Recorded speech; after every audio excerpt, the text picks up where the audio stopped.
students, I thought you very well understand the topics which we have already discussed in the data handling.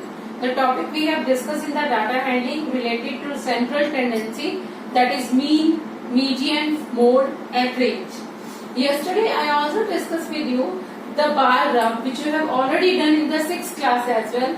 Let us do a few more questions related to bar graph and then related to double bar graph. Now, first question of your exercise 3.3 is number of children in 6 different classes are given below. Represent the data on the bar graph. The data is given related to the class and the number of students. Different classes are given. The class 5th, 6th, 7th, 8th, 9th and 10th. Alright, 6 classes are given. 5th to 10th. And the number of students or the children are given in each class are, in 5th class we have 135 students, 6th class 120 students, 7th class 95 students, 8th class 100, 9th class 90 and 10th class we have 80 students. Now if you observe the data, this data we have to show on the bar graph. When we want to show any data on the bar graph, we must represent using the bars. Bars are used to represent the given data on the bar graph. But the first problem, how we can select the scale. That is how we can distribute the given the graph paper in the form that all the entries should be easily shown. Now it is very important part that how you can show, because in 5th class we have 135 students, 6th class 120 students, 7th class 95, 8th class 100. Now if you see 80 to 90 there is a gap of 10, and from 90 to 100 again gap of 10, and from 95 to 100 there is a gap of only 5 children. So how we can take the scale so that we can represent the difference of 5 or the difference of 10 as well. So I have selected the scale 1 unit, that is 1 block in which 10 light or small lines are given, that is equal to 10 children on the y-axis, because on the left axis, the x-axis we have shown all the bars. So let us start to draw the bar graph. First of all, take 2 lines, one is horizontal and one is vertical. Horizontal line is the x-axis line and vertical line is called the y-axis line. Now, first of all we have to show the classes on the x-axis and the number of students or the children on the y-axis. This is also an important part, that you have to select on which axis you have to show the classes and on which axis you have to show the number of students or the children.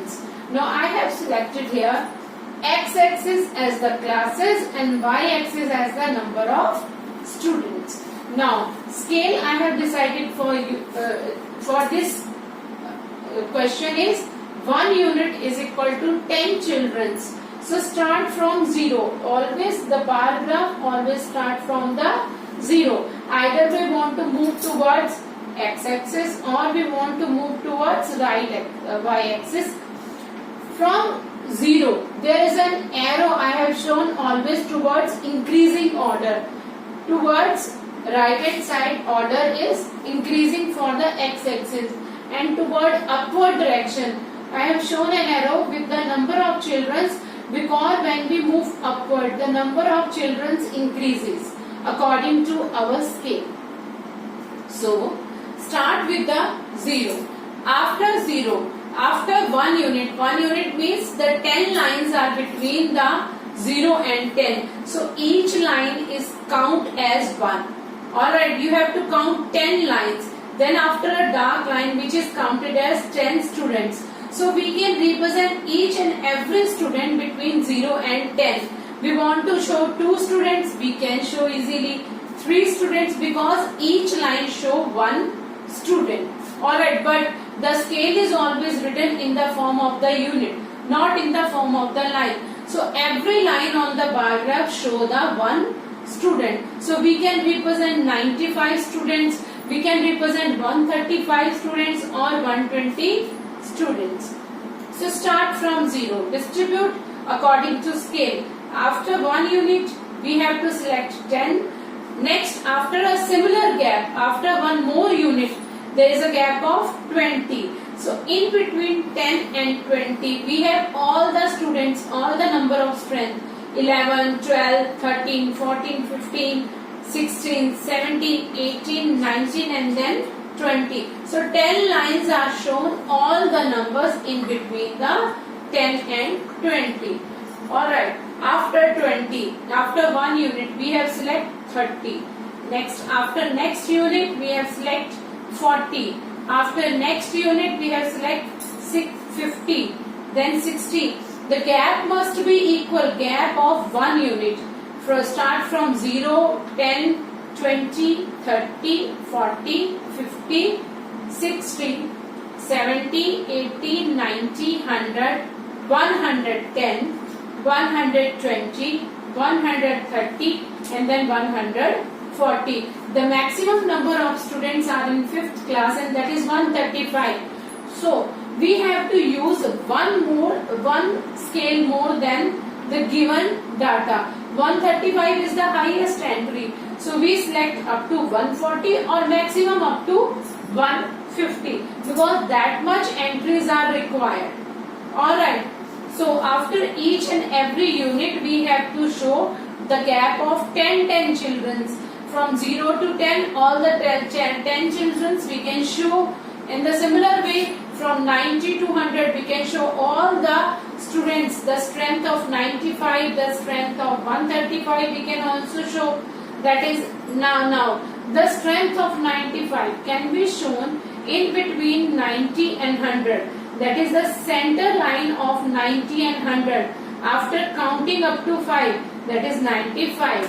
The counting from 90, 91, 92, 93, 94, then 95. Again after 5 lines we get 100 and so on.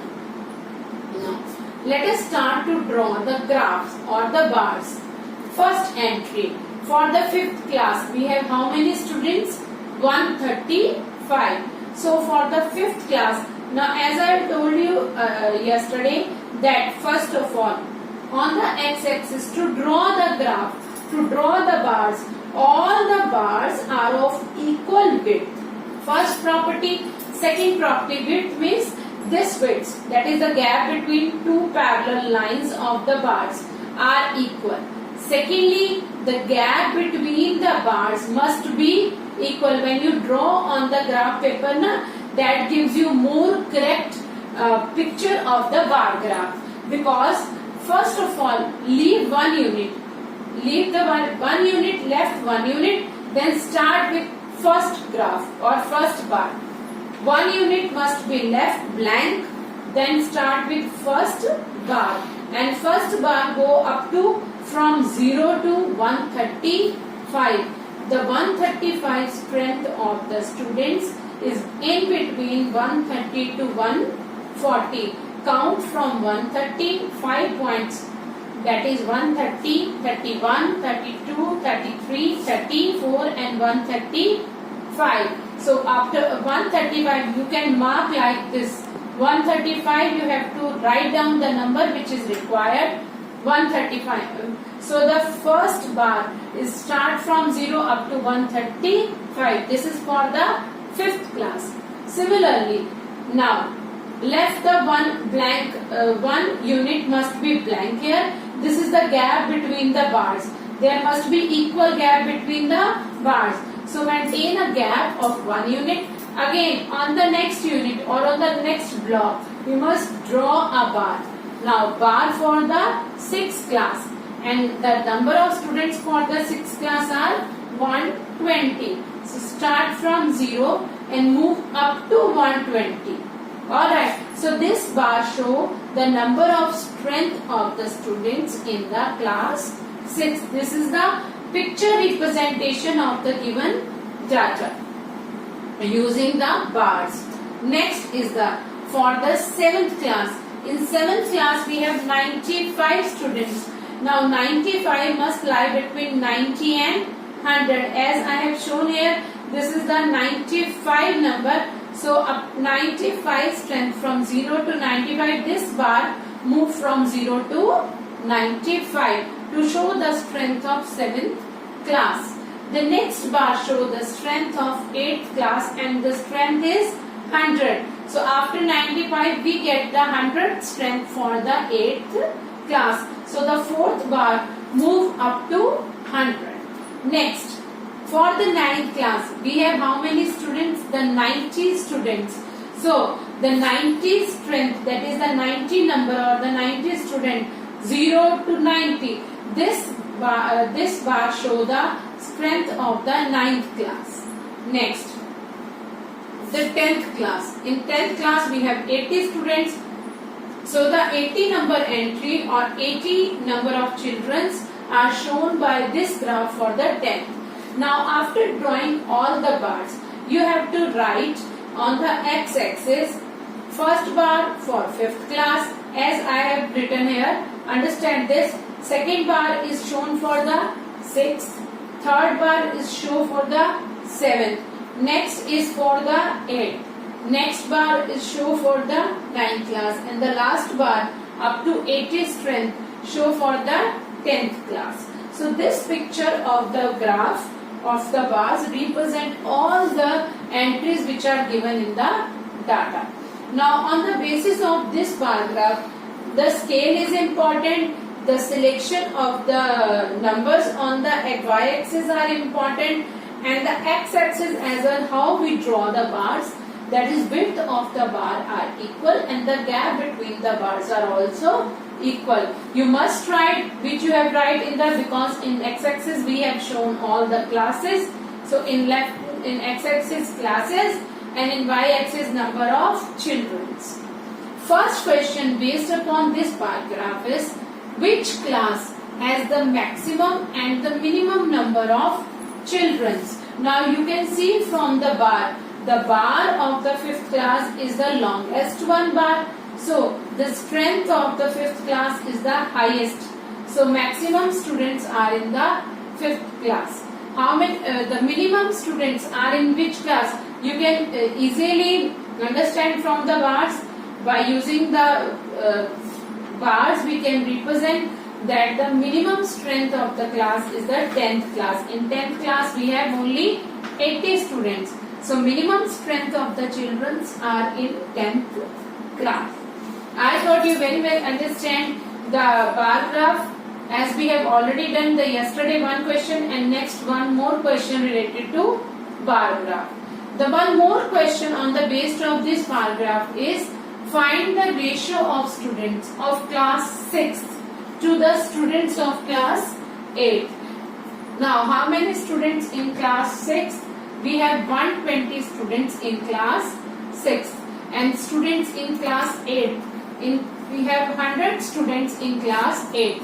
You can also see from this, in 6th class we have 120 students and in 8th class we have 100 students. To write these numbers in the form of the ratio, that is 120 ratio 100. These are the answers of these two questions related to given bar graph. Next. Now the next question I have selected for you is for the double bar graph. Now the properties are similar in the double bar graph, but few more properties are attached. The question is, the performance of the students in first term and second term is given. Draw a double bar graph. Now what is a double bar graph? First of all, understand it is also a picture representation of the given data, but the double bar graph is basically used for the comparison. The comparison of the marks, the comparison of the weight, comparison of the two persons or comparison of two competitions, anything else. Want to compare, that is we can compare with the help of double bar graph. So double bar graph is basically the representation of the bars for the comparison. Now here the comparison of the marks of first term and second term are happened for different subjects. Now subjects are given English, Hindi, Maths, Science and Social Science. In first term, like there is a comparison for the one student, that there is only one student whose marks we have to compare. In first term, the given student or one student taken the marks 67, but in second term his marks is 70. So marks are increased in second term, that we have to represent using the bars. Next, in Hindi, in first term marks are 72, but in second term marks are 65. So now the marks are decreased in Hindi from first to second term. How we can represent the increased marks or the decreased marks? Similarly, in mathematics, first term 88, second term 95, marks increase. Science 81 to 85, marks increase. Social science 73 to 75, marks increase. So we can see that marks are increased in 4 subjects, but in one subject marks are decreased. So we have to represent all the given data by using the bars, using the picture of the bars. Now let us start with the double bar graph.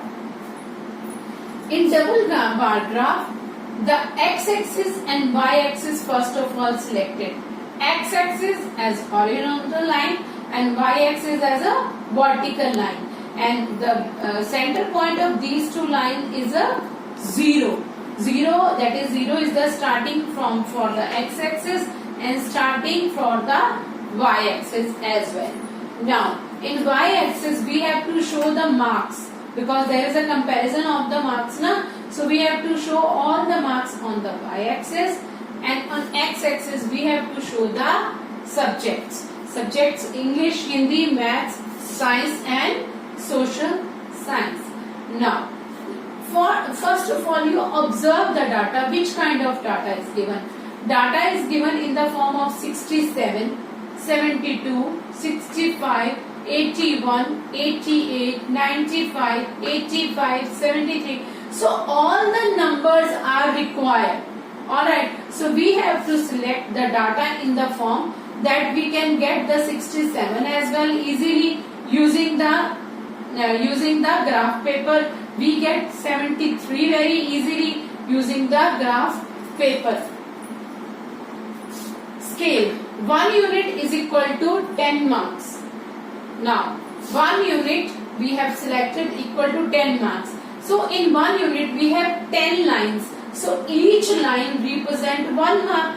Alright. So, starting from 0 to 10, we have 10 marks now. So, one line show 1 mark, 2 mark, 3 mark, 4 mark. We can represent all the 10 marks in between 0 and 10. So, 1 unit selected as the 10 marks.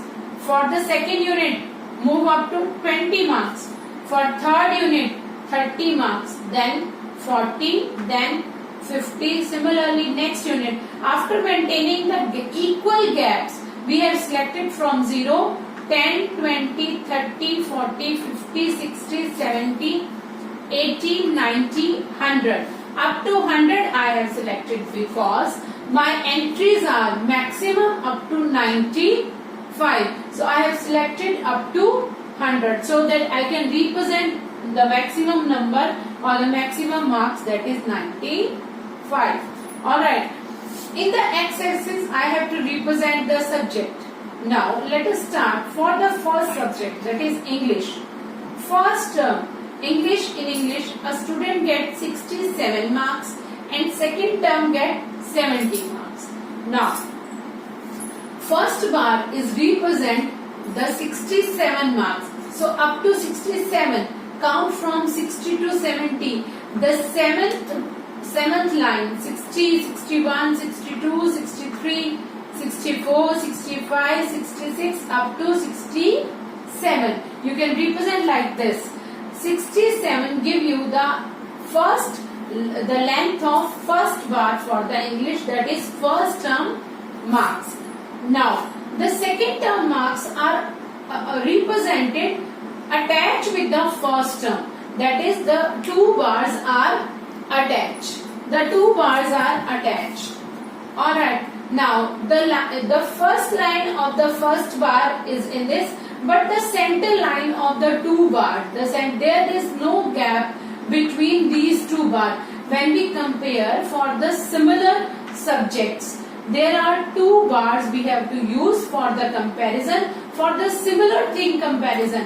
The first bar and second bar are attached with the central line. You can see that central line is used with first bar as well as with the second bar. But second line move up to with the second bar. Second line is moved according to either less or greater according to second bar. And one more thing, for the second term marks are 17. For the second term I have selected up to 70, and 79 marks are greater than 67. So bar is little bit upward, length is little bit up from the first term. Now how we can represent that this is the first term or this is the second term? You have to represent like this. You have to write down that the units or the bar which are blank, that represent first term. This is very important part.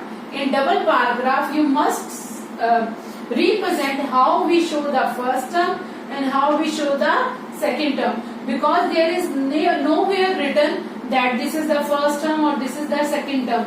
Only the representation of this type of blocks give us the information about the first term or the second term. Now blank bars show the first term marks, and the bars in which I have selected little bit slanting lines I have drawn, that represent second term. So for the English you can easily see that the blank bar show the first term, and the bar in which little bit slanting lines are drawn, or you can draw the complete bar. That is your selection, that how you can make a change for these two bars. But using that change or using that selection must be write down with the help with the scale as well. Three things must be written on the graph paper, that how the scale is selected, how the first terms are represented, or which bar represent first term or which bar represent second term. Now all the bars which are using this kind of slanting line are used for the second term. So in English the second bar used for the second term. In Hindi again the second bar is used for the second term. That is easily understandable, easily understand with the help of these. You can easily understand which are the first term marks and which are the second term marks. Now for Hindi, the first term marks are the 72 marks and second term marks are 65. So first, that is blank bar represent the first term marks, and the blank with the slanting lines represent the second term marks. That's why, because marks are decreased, so we can also represent with the help of the bars. You can easily understand first bar is longer than the second bar, so marks are decreased in the second bar. In first case the marks are increased, so the length of second bar is greater, but in Hindi marks are decreased, so the length of second bar, that is the length of second term bar, is decreased. Similarly for mathematics, first term 88, second term 95. So we can count 88 from 80 to 90. Alright, in between 80 to 90. Similarly for the 95, between 90 and 100 we get the 95 in between. So we can represent in 4 bars English, Maths, Science and SS. It is easily represented that the second term marks are increased, but in Hindi the marks of the second term are decreased. Alright, similarly for the Science, 81 and 85, that can be represented.